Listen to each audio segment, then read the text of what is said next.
Vamos falar de coisa ruim? Vamos falar do que aconteceu de pior no Oscar 2024?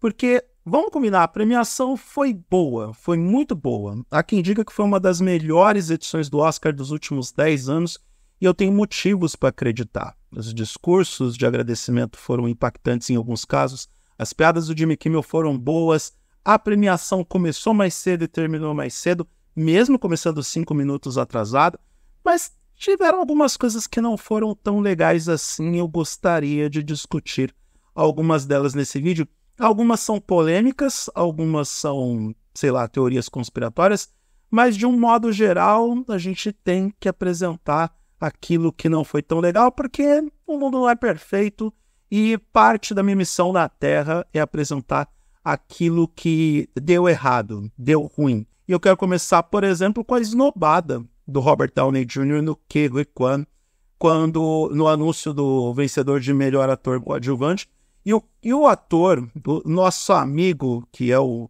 Ouroboros do Loki, ele estava tão animado para apresentar o nome do Robert Downey Jr., que ele se empolgou, manifestou toda a alegria por ver o nosso amigo Tony Stark vencendo o Oscar. Só que aí eu acho que tem uma certa dose de teoria da conspiração também, se bem que foi meio chato quando você olha com calma no replay.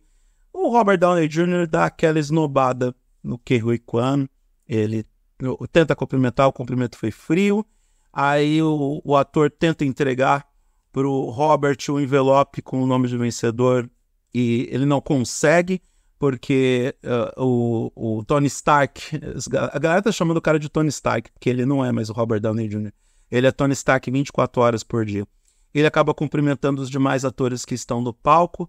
Então, foi um pouco chato, mas, assim, tem muito de teoria de conspiração. Na verdade, eu olhando a cena foi constrangedor, mas não é exatamente aquilo que a gente pode dizer. Meu Deus, foi um absurdo, foi um momento terrível do Oscar. Teve coisa pior na premiação. Por exemplo, o In Memoriam. E isso porque eles colocaram a família Bocelli para cantar. Não é qualquer coisa você colocar os Bocelli para fazer um dueto do Conte Partirò. E eu quero imaginar que alguns nomes não foram esquecidos, pelo menos o Matthew Perry foi lembrado. Se até o Pee Wee Herman, o cara que fazia o Pee Wee Herman, foi lembrado no In Memoriam, quer dizer que eu acredito que alguns nomes não foram esquecidos. Mas aquelas dançarinas no fundo do palco, aquilo ali pareceu o palco do Faustão. E nada contra o Faustão, tá? A gente curtia, mas não era a coisa mais agradável do mundo, não era a coisa mais chique do mundo. A gente podia ficar sem as dançarinas. Desnecessário.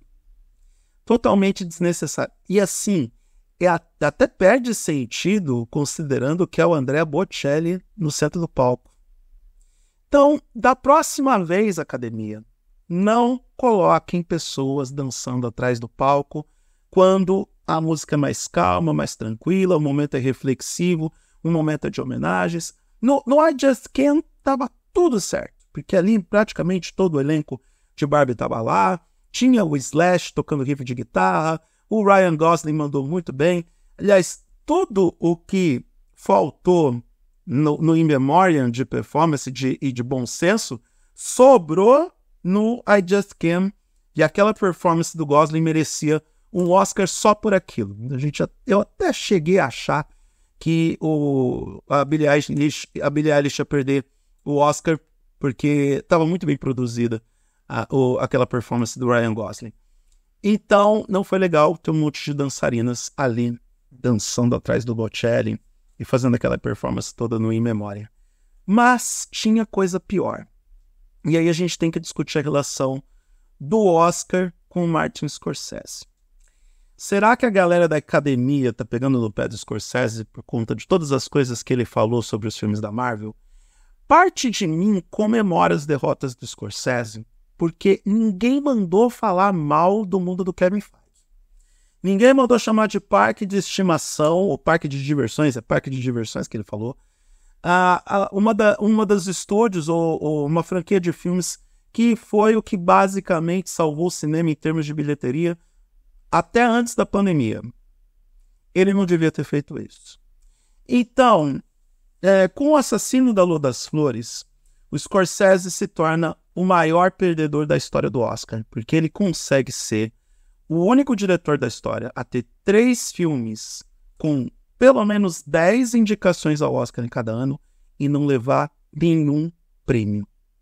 E assim, por mais que eu tenha as minhas coisas contra o Irlandês, e eu realmente tenho, foi a primeira vez na minha vida que eu assisti um filme como se fosse uma série de TV, dividido, fatiado em 4 episódios. A mesma coisa eu fiz com Liga da Justiça do Zack Snyder, e eu fiz, nos 2 casos, eu fiz sofrendo e chorando, porque eram filmes longos, com narrativa lenta. Desculpa, eu tenho minhas coisas contra o Zack Snyder e todo mundo sabe disso. Então, o Irlandês, que é o filme da vida do Scorsese, não ganhou nenhum Oscar. Gangues de Nova York foi indicada a 10 Oscars e não venceu nenhum, até porque naquele ano estava competindo com Chicago. O Irlandês disputou com Parasita foi o grande filme do ano, e agora Assassinos da Lua das Flores fica zerado, porque no meio do caminho tinha um Oppenheimer.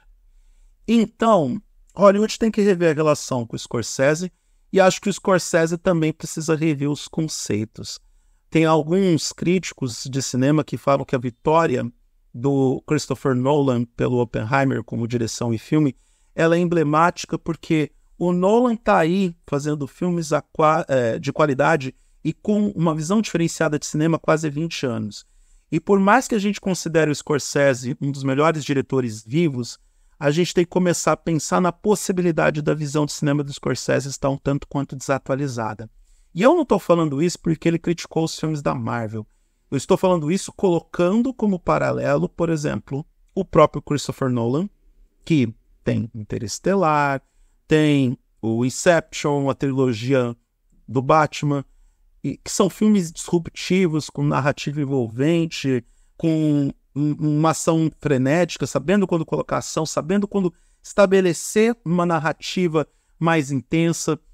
E talvez o Scorsese, contando as suas histórias, mesmo que contando bem feito, com mega produção, com todo o dinheiro do mundo, talvez ele precisa rever um pouco os conceitos. Ou talvez a academia tenha alguma coisa muito pessoal contra o Martin Scorsese. Muito pessoal, porque, por exemplo, Taxi Driver, seu filme que não levou nenhum Oscar, é muita sacanagem. Sincero e honestamente, muita sacanagem. Tudo bem, Scorsese é um diretor oscarizado, ele ganhou por Infiltrados, mas talvez outras obras dele venceriam o Oscar num mundo perfeito, mesmo que eu entenda que os últimos filmes do Scorsese sejam uma verdadeira odisseia para a gente assistir. Mas isso é um gosto pessoal, não tem nada a ver com uma questão técnica ou com uma avaliação isenta de qualquer preferência. Tecnicamente falando, O Irlandês é um ótimo filme, Assassino da Lua das Flores eu acho até melhor do que O Irlandês, e ainda assim ele saiu zerado no Oscar. Então, a gente tem que ver, pensar, fazer essas reflexões para entender como é que a academia está vendo o Scorsese nesse momento. E, para terminar, aquela bomba, aquele tolete no meio do palco. Desculpa, é até ruim falar do Al Pacino desse jeito, tá? É até ruim. Eu entendi o que o Oscar tentou fazer, porque 50 anos de O Poderoso Chefão, parte 2, o personagem dele, o Michael Corleone, foi emblemático para o cinema, uma das melhores performances da história. Ele que tinha uma missão complicadíssima de substituir ninguém menos que Marlon Brando, ou assumir o protagonismo deixado por Marlon Brando no Poderoso Chefão 1.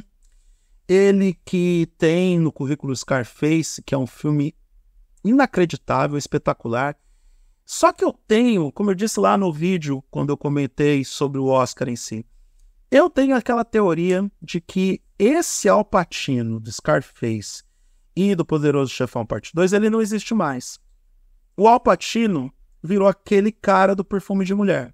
Se a gente olhar para aquele personagem, ele é um escroto de marca maior, que é um bonitinho. O bonitinho não, ele é um, como é que fala? O velho gentil romântico ou sedutor que dá a lição lá pro Chris O'Donnell de que a vida tem que ser vivida de forma intensa, mas não é um dos personagens mais empáticos de todos os tempos. Ele pode ser carismático, mas pra mim não desce. E o Al Pacino tá preso nisso. Se você parar pra pensar em algumas coisas que o Al Pacino fez no cinema, elas são problemáticas. No mínimo de um gosto duvidosíssimo, sabe? Ele fazendo rap, zoando ele mesmo, fazendo rap sobre o nome dele, sobre a carreira dele. É muito estranho. Eu acho que o Al Pacino está constantemente precisando de dinheiro para pagar a agiota. E precisa procurar a rehab. Precisa, porque ele não estava no seu estado normal, no seu juízo perfeito, para anunciar o Oscar de melhor filme, e anunciou como se fosse qualquer coisa, qualquer nota. Isso chega a ser quebra de protocolo, quebra de conduta do Oscar, porque é o prêmio mais importante da noite, é o ápice da premiação, e o Al Pacino criou um anticlímax completo, anunciando o nome como se ele tivesse, sei lá, pedindo para a empregada dele um café depois de acordar às 11 da manhã, após a balada que ele deve ir de tempos em tempos. Então, o Oscar precisa repensar também essas escolhas, né? Mesmo Martin Scorsese, voltando para o Scorsese, pegaram um take do Scorsese dormindo durante a premiação. E eu entendo, 3 horas de premiação, um troço meio...